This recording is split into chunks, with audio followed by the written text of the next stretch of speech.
Los puestos de Barchester Catedral. Este asunto comenzó, en lo que a mí respecta, con la lectura de un aviso en la sección de obituarios de la revista Gentleman's Magazine de principios del siglo XIX. El 26 de febrero, en su residencia en el recinto de la Catedral de Barchester, falleció el venerable John Benbell Haynes, de 57 años, archidiácono de Soberbridge y rector de Pickhill y Candeley. Era de la Universidad de Cambridge, donde, gracias a su talento y asiduidad, se ganó la estima de sus superiores. Cuando, en el momento habitual, obtuvo su primer título, su nombre ocupaba un lugar destacado en la lista de los mejores estudiantes. Estos honores académicos le valieron en poco tiempo una beca de su universidad. En el año 1783 recibió las órdenes sagradas y poco después fue presentado al cargo perpetuo de vicario de Ranston-sub-Ace por su amigo y mecenas, el difunto y verdaderamente venerable obispo de Lichfield. Sus rápidos ascensos, primero a una prebenda y posteriormente la dignidad de cantor en la Catedral de Barchester, son un testimonio elocuente del respeto que se le tenía y de sus eminentes cualificaciones. Ocupó el cargo de archidiácono tras el repentino fallecimiento del archidiácono Pulteney en 1810. Sus sermones, siempre conformes a los principios de la religión y de la Iglesia a las que honraba, mostraban en grado extraordinario, sin el menor atisbo de entusiasmo, el refinamiento del erudito unido a las gracias del cristiano. Libres de violencia sectaria e informados por el espíritu de la caridad más verdadera, perdurarán en la memoria de sus oyentes. Aquí hay otra omisión. Las producciones de su pluma incluyen una hábil defensa del episcopado que, aunque a menudo leída por el autor de este homenaje a su memoria, no es más que un ejemplo adicional de la falta de liberalidad y emprendimiento que es una característica demasiado común de los editores de nuestra generación. Sus obras publicadas se limitan, de hecho, a una versión enérgica y elegante de la Argonáutica de Valerio Flaco, un volumen de discursos sobre los diversos acontecimientos de la vida de Josué, pronunciados en su catedral, y una serie de cargos que pronunció en varias visitas al clero de su archidiaconía. Estos se distinguen por etcétera, etcétera. La urbanidad y hospitalidad del sujeto de estas líneas no serán fácilmente olvidadas por aquellos que disfrutaron de su amistad. Su interés por la venerable y terrible pila bajo cuya canosa bóveda fue un asistente tan puntual, y en particular por la parte musical de sus ritos, podría calificarse de filial, y formó un fuerte y delicioso contraste con la educada indiferencia mostrada por demasiados de nuestros dignatarios catedralicios en la actualidad. El último párrafo, después de informarnos de que el doctor Haynes murió soltero, dice: podría haberse augurado que una existencia tan plácida y benévola habría terminado en una vejez madura con una disolución igualmente gradual y tranquila. Pero cuán inescrutables son los designios de la providencia. La apacible y retirada reclusión en medio de la cual la honrada tarde de la vida del doctor Haynes se estaba acercando a su fin estaba destinada a ser perturbada, es más, destrozada, por una tragedia tan espantosa como inesperada. La mañana del 26 de febrero. Pero tal vez sea mejor que retenga el resto de la narración hasta que haya contado las circunstancias que la precedieron. Estos, en la medida en que ahora son accesibles, los he obtenido de otra fuente. Había leído el obituario que he estado citando, por casualidad, junto con muchos otros de la misma época. Había despertado algunas pequeñas especulaciones en mi mente, pero, más allá de pensar que, si alguna vez tenía la oportunidad de examinar los registros locales del periodo indicado, intentaría recordar al doctor Haynes, no hice ningún esfuerzo por seguir su caso. Hace poco estaba catalogando los manuscritos de la biblioteca de la universidad a la que él pertenecía. Había llegado al final de los volúmenes numerados de las estanterías y le pregunté al bibliotecario si había más libros que él creyera que debería incluir en mi descripción. «No creo que los haya», dijo, «pero será mejor que vengamos a ver la clase de manuscritos y nos aseguremos. ¿Tienes tiempo para hacerlo ahora?» Yo tenía tiempo. Fuimos a la biblioteca, revisamos los manuscritos. Al final de nuestro estudio, llegamos a una estantería de la que no había visto nada.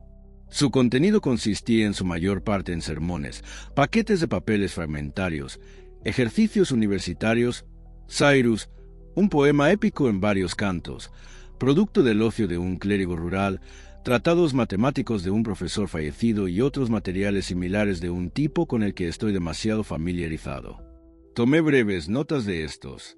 Por último, había una caja de hojalata que fue sacada y desempolvada. Su etiqueta, muy descolorida, estaba inscrita así: papeles del venerable archidiácono Haines, legados en 1834 por su hermana, la señorita Letitia Haines. Supe de inmediato que el nombre era uno que había encontrado en alguna parte y que podría localizarlo muy pronto. Ese debe ser el archidiácono Haines, que tuvo un final muy extraño en Barchester. He leído su obituario en la revista Gentleman's Magazine. ¿Puedo llevarme la caja a casa? ¿Sabe si hay algo interesante en ella? El bibliotecario estaba muy dispuesto a que me llevara la caja y la examinara con tranquilidad. Yo nunca he mirado dentro, dijo, pero siempre he tenido la intención de hacerlo. Estoy bastante seguro de que esa es la caja que nuestro antiguo maestro dijo una vez que nunca debería haber sido aceptada por la universidad. Se lo dijo Martín hace años, y también dijo que mientras él tuviera el control de la biblioteca, nunca debería abrirse. Martín me lo contó y dijo que tenía muchas ganas de saber qué había en ella, pero el maestro era bibliotecario y siempre guardaba la caja en la logia, así que no se podía acceder a ella en su época, y cuando murió sus herederos se la llevaron por error y no la devolvieron hasta hace unos años. No sé por qué no la he abierto, pero, como tengo que irme de Cambridge esta tarde, será mejor que la abras tú primero. Creo que puedo confiar en que no publicarás nada indeseable en nuestro catálogo. Llevé la caja a casa y examiné su contenido, y después consulté al bibliotecario qué debía hacerse con respecto a la publicación, y, dado que tengo su permiso para hacer una historia con ello, siempre que disimule la identidad de las personas involucradas, intentaré lo que se pueda hacer. Los materiales son, por supuesto, principalmente diarios y cartas. La cantidad que citaré y la cantidad que resumiré debe determinarse por consideraciones de espacio. La comprensión adecuada de la situación ha requerido un poco de investigación, no muy ardua, que se ha visto facilitada en gran medida por las excelentes ilustraciones y el texto del volumen de Barchester en la serie de la Catedral de Bell.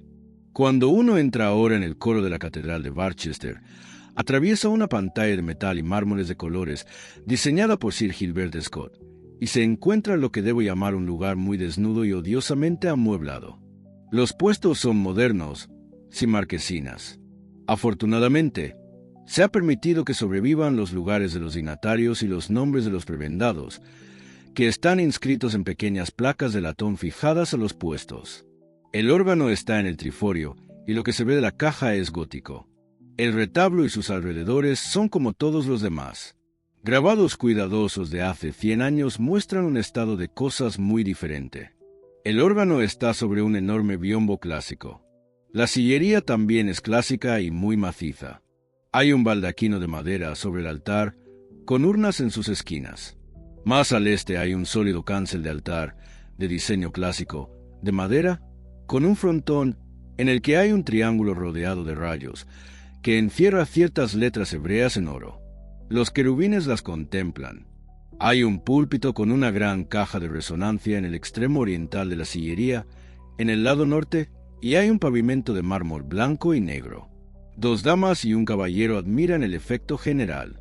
Por otras fuentes, deduzco que la silla del archidiácono estaba entonces, como ahora, junto al trono del obispo, en el extremo sureste de la sillería. Su casa casi da a la parte occidental de la iglesia, y es un bello edificio de ladrillo rojo de la época de Guillermo III. Aquí, el doctor Haines, ya un hombre maduro, se instaló con su hermana en el año 1810. La dignidad había sido durante mucho tiempo el objeto de sus deseos, pero su predecesor se negó a partir hasta que alcanzó la edad de 92 años. Aproximadamente una semana después de haber celebrado un modesto festival en conmemoración de ese 92º cumpleaños, llegó una mañana, a finales de año, en la que el doctor Haines, que entraba alegremente en su sala de desayunos, frotándose las manos y tarareando una melodía, fue recibido, y su genuino buen humor se vio interrumpido por la visión de su hermana, sentada, en efecto, en su lugar habitual detrás de la tetera, pero inclinada hacia adelante y sollozando sin control en su pañuelo. ¿Qué? ¿Qué pasa? Malas noticias, comenzó. Oh, Johnny, ¿no te has enterado? El pobre y querido archidiácono. ¿El archidiácono? ¿Sí? ¿Qué pasa? ¿Está enfermo? No, no. Lo encontraron en la escalera esta mañana. Es tan impactante. Es increíble. Querido, pobre Pulteney. ¿Ha tenido un ataque? No creen que sea eso. Y eso es casi lo peor. Parece que todo ha sido culpa de esa estúpida criada suya, Jane. El doctor Haynes hizo una pausa. No lo entiendo muy bien, Letitia. ¿Cómo fue la culpa de la criada? Pues, por lo que puedo deducir, faltaba una barra de la escalera, y ella nunca lo mencionó, y el pobre archidiácono puso el pie en el borde del escalón. Ya sabes lo resbaladiza que es esa madera de roble, y parece que debió de caer casi todo el tramo, romperse el cuello. Es muy triste para la pobre señorita Pulteney. Por supuesto, se desharán de la chica de inmediato. Nunca me gustó. El dolor de la señorita Haynes volvió a apoderarse de ella, pero finalmente se relajó lo suficiente como para permitirle tomar algo de desayuno. No así su hermano, quien, después de permanecer en silencio frente a la ventana durante unos minutos, salió de la habitación y no volvió a aparecer esa mañana.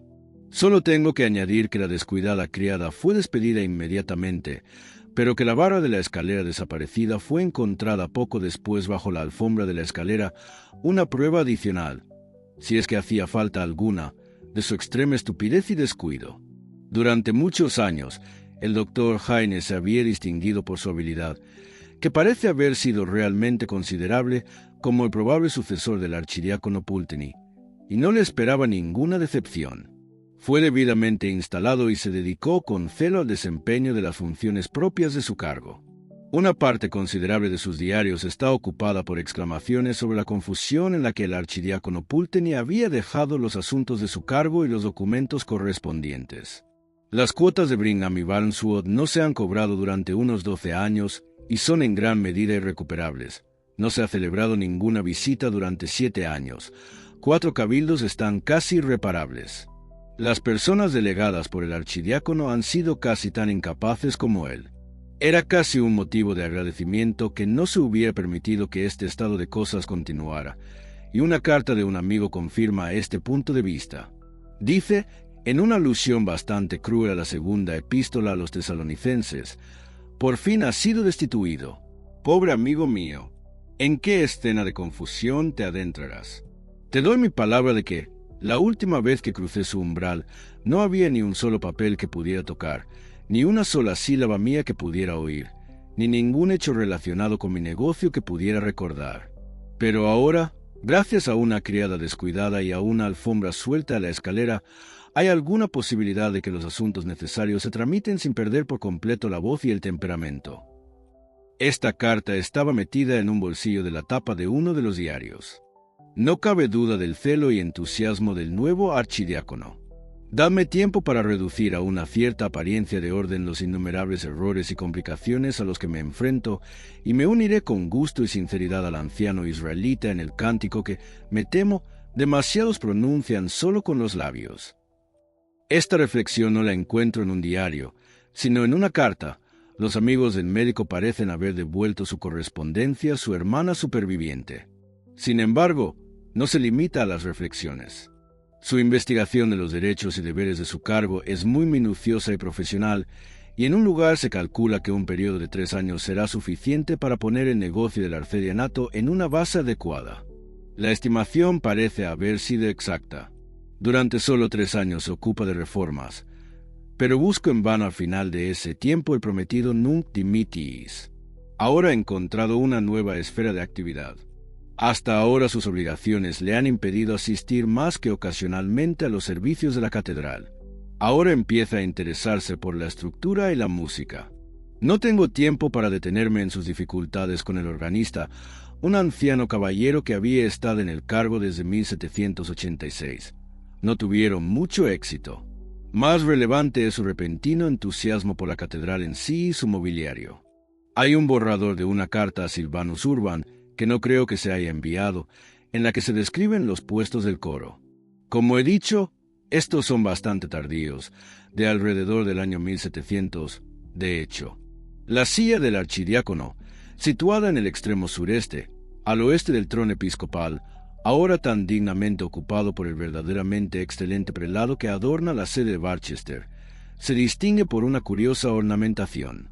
Además de las armas del Deán West, gracias a cuyos esfuerzos se completó todo el mobiliario interno del coro, el reclinatorio está rematado en el extremo oriental por 3 estatuillas pequeñas pero notables de estilo grotesco. Una es una figura de gato exquisitamente modelada, cuya postura agazapada sugiere con admirable espíritu la flexibilidad, la vigilancia y la astucia del temible adversario del género mus. Frente a ella hay una figura sentada en un trono e investida con los atributos de la realeza, pero no es ningún monarca terrenal a quien el tallista ha querido retratar. Sus pies están cuidadosamente ocultos por la larga túnica con la que está cubierto, pero ni la corona ni el gorro que lleva bastan para ocultar las orejas puntiagudas y los cuernos curvos que delatan su origen tártaro, y la mano que descansa sobre su rodilla está armada con garras de longitud y afilado horripilantes. Entre estas dos figuras se encuentra una figura envuelta en un largo manto. A primera vista, podría confundirse con un monje o un fraile de las órdenes grises, ya que lleva la cabeza cubierta con un capuchón y un cordón anudado que le cuelga de algún lugar de la cintura. Sin embargo, una ligera inspección llevará a una conclusión muy diferente. El cordón anudado se ve rápidamente como una cabestrante, sostenida por una mano casi oculta entre las cortinas, mientras que los rasgos hundidos y, horrible de relatar, la carne desgarrada en los pómulos, proclaman al rey de los terrores. Estas figuras evidentemente no son producto de un cincel inexperto, y si alguno de sus corresponsales pudiera arrojar luz sobre su origen y significado, mis obligaciones con su valiosa miscelánea aumentarían en gran medida. Hay más descripción en el periódico y, dado que la carpintería en cuestión ha desaparecido, tiene un interés considerable. Vale la pena citar un párrafo al final. Algunas investigaciones recientes entre las cuentas del capítulo me han demostrado que la talla de los puestos no fue, como se solía informar, obra de artistas holandeses, sino que fue ejecutada por un nativo de esta ciudad o distrito llamado Austin. La madera se obtuvo de un bosquecillo de robles en las cercanías, propiedad del deán y del capítulo, conocido como Olivo.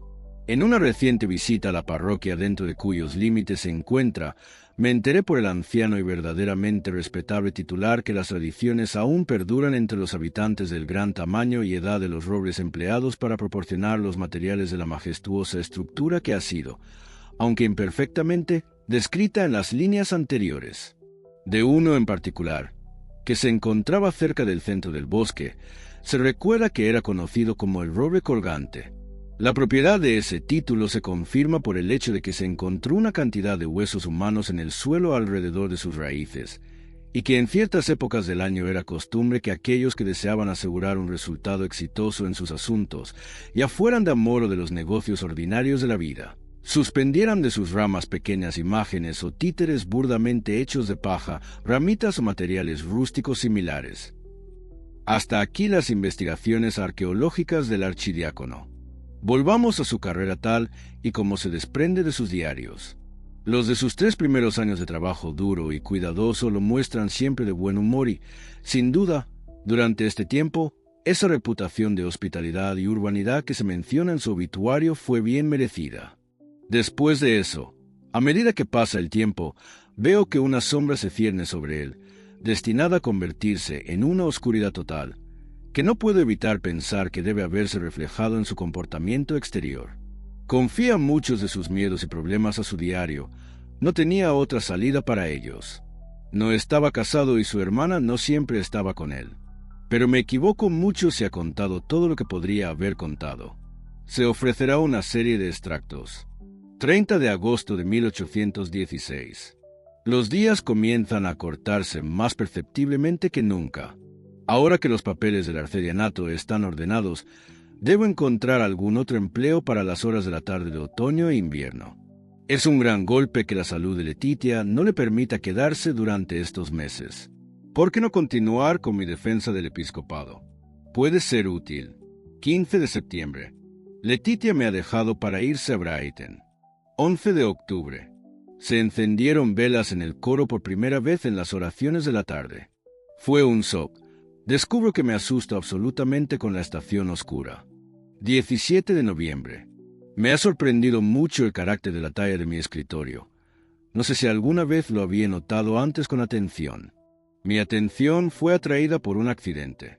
Durante Magnificat, lamentablemente, casi me venció el sueño. Mi mano descansaba sobre el lomo de la figura tallada de un gato, que es la más cercana a mí de las tres figuras que hay en el extremo de mi puesto.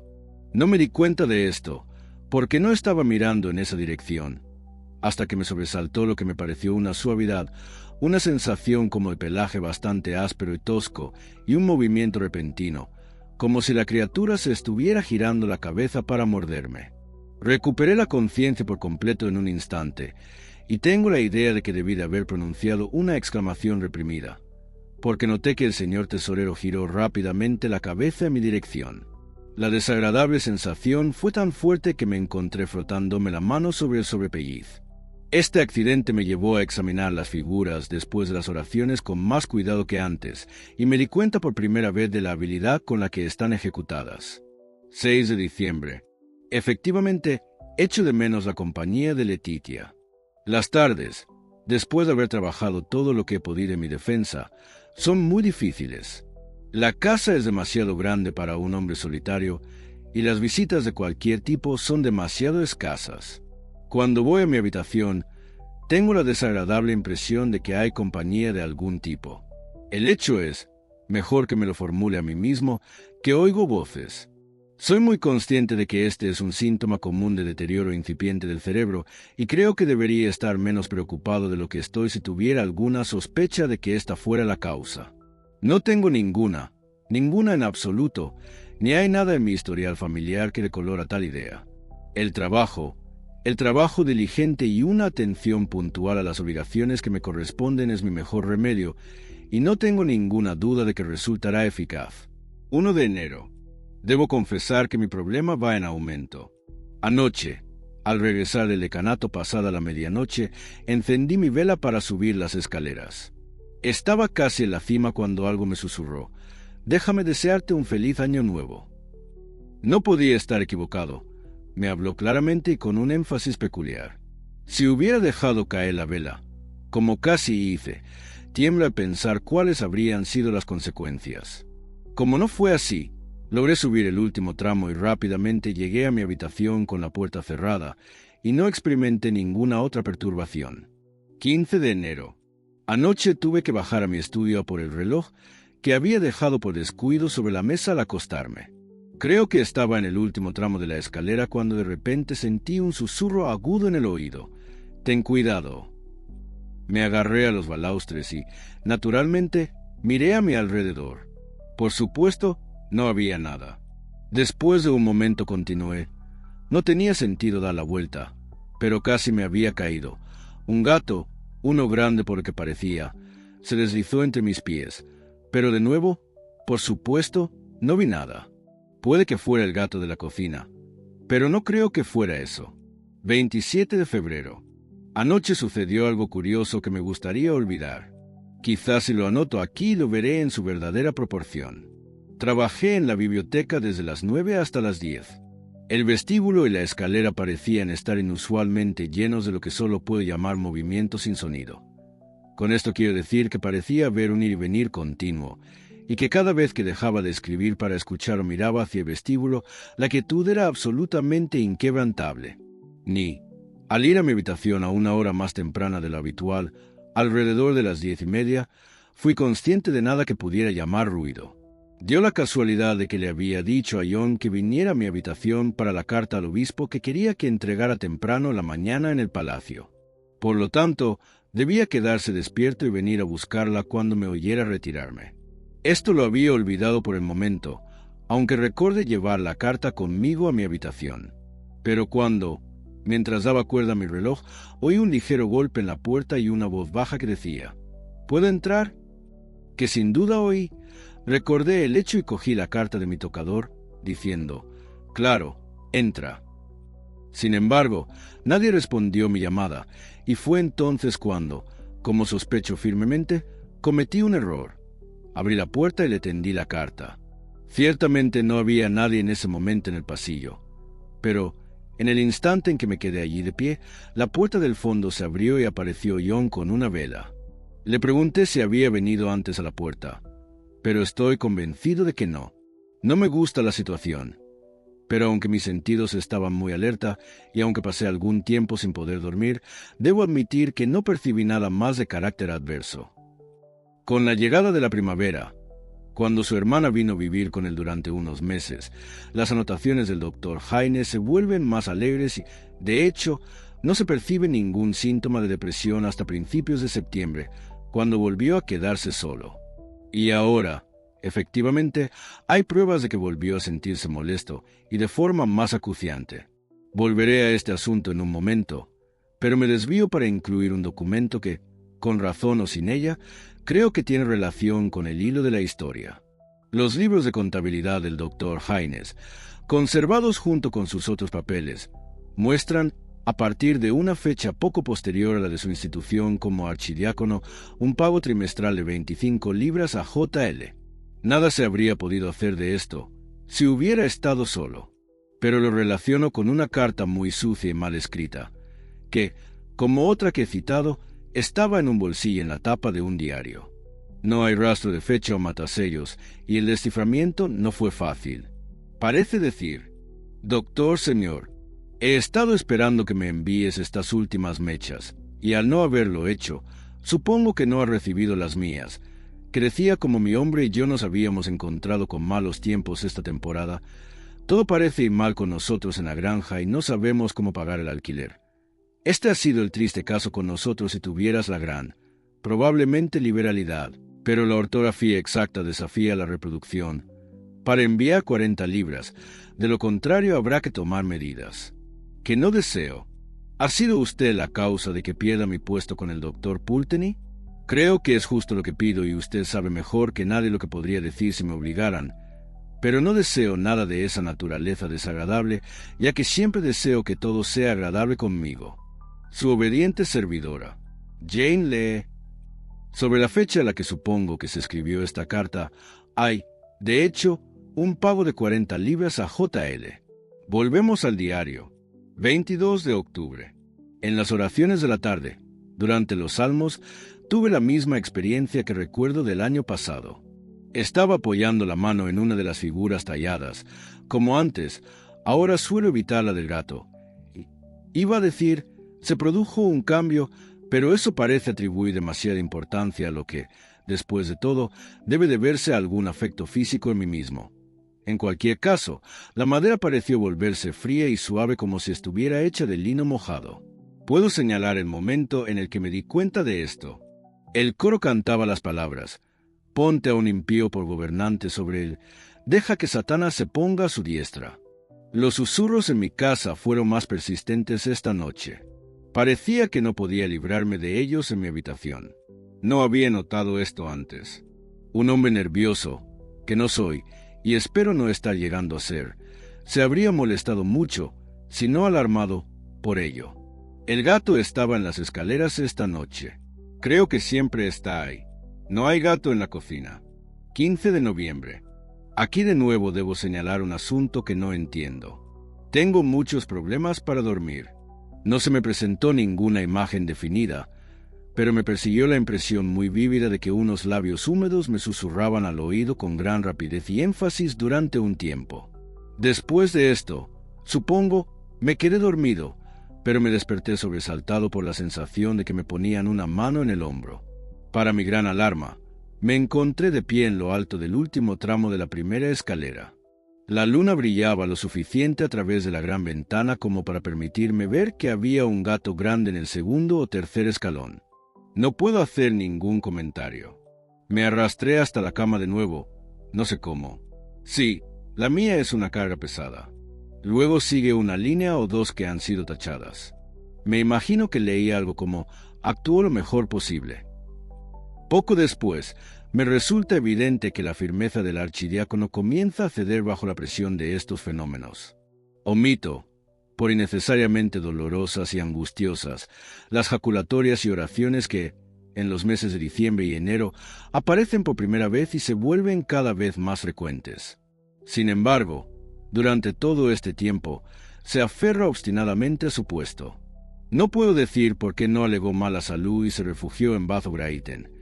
Mi impresión es que no le habría servido de nada, que era un hombre que, si se hubiera confesado vencido por las molestias, habría sucumbido de inmediato y que era consciente de ello. Intentó paliarlas invitando visitantes a su casa. El resultado que ha observado de esta manera. 7 de enero. He convencido a mi primo Allen para que me deje unos días y ocupe la habitación contigua a la mía. 8 de enero. Noche tranquila. Allen durmió bien, pero se quejó del viento. Mis propias experiencias fueron como antes, susurros y más susurros. ¿Qué es lo que quiere decir? 9 de enero. Allen piensa que esta es una casa muy ruidosa. También cree que mi gato es un ejemplar inusualmente grande y fino, pero muy salvaje. 10 de enero. Allen y yo en la biblioteca hasta las 11. Me dejó 2 veces para ver qué hacían las criadas en el vestíbulo. Al volver la segunda vez me dijo que había visto a una de ellas pasar por la puerta al final del pasillo, y dijo que si su esposa estuviera aquí pronto las pondría en orden. Le pregunté qué color de vestido llevaba la criada. Dijo que gris o blanco. Supuse que sería así. 11 de enero. Allen me dejó hoy. Debo ser firme. Estas palabras, debo ser firme, aparecen una y otra vez en los días siguientes.